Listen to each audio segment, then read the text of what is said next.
సార్వత్రిక ఎన్నికల ముందు జనసేన పార్టీకి వరుస ఎదురు దెబ్బలు తగులుతున్నాయి. ఏపీలో అధికారంలో ఉన్న వైసీపీని ఎదుర్కొనడానికి టీడీపీ, జనసేన, బీజేపీలు కూటమి కట్టిన సంగతి అందరికీ తెలుసు. ఇక అసలు కూటమి కార్యరూపం దాల్చడానికి ముఖ్య కారకుడే జనసేన అధినేత పవన్ కళ్యాణ్.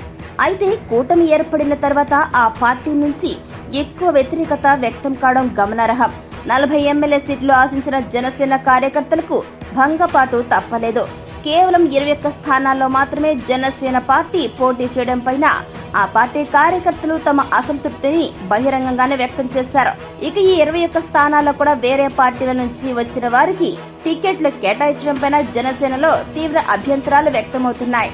జనసేన పార్టీలో టికెట్ దక్కని నేతలు బహిరంగంగానే తమ ఆక్రోశాన్ని వెళ్లగక్కుతున్నారు. పవన్ వ్యవహార శైలిపైన తీవ్ర విమర్శలు చేస్తూ జనసేన నాయకులు పార్టీ నుంచి బయటకు వచ్చేస్తున్నారు.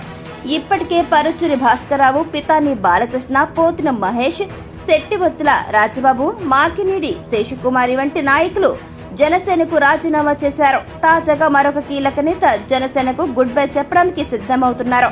నంద్యాల జనసేన కోఆర్డినేటర్ విశ్వనాథ్ సైతం పార్టీని వేయడానికి రెడీ అవుతున్నారు. గతంలో నంద్యాలలో పర్యటించిన టైంలో ఇక్కడి సీటు విశ్వనాథ్కి కేటాయిస్తానని పవన్ హామీ ఇచ్చారు.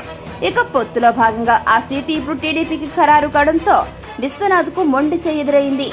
టికెట్ దక్కకపోవడంతో విశ్వనాథ్ గత కొంతకాలంగా అసంతృప్తితో ఉన్నారు. దీనికి తోడు విశ్వనాథ్ పార్టీ కార్యక్రమాలు కూడా దూరంగా ఉంటున్నారు. పవన్ కళ్యాణ్ నాయకత్వంపై అసంతృప్తితో ఉన్న విశ్వనాథ్తో వైసీపీ నేతలు చర్చలు జరిపారు. దీంతో ఆయన వైసీపీలో చేరేందుకు రెడీ అయ్యారు. ఆయన్ను పార్టీలోకి శిల్పమోహన్ రెడ్డి ఆహ్వానించబోతున్నారు. కాగా ఈ టైంలో విశ్వనాథ్ వెంట భారీగా జనసేన నాయకులు కూడా వైసీపీ కండువా కప్పుకునే ఛాన్స్ ఉందని సమాచారం.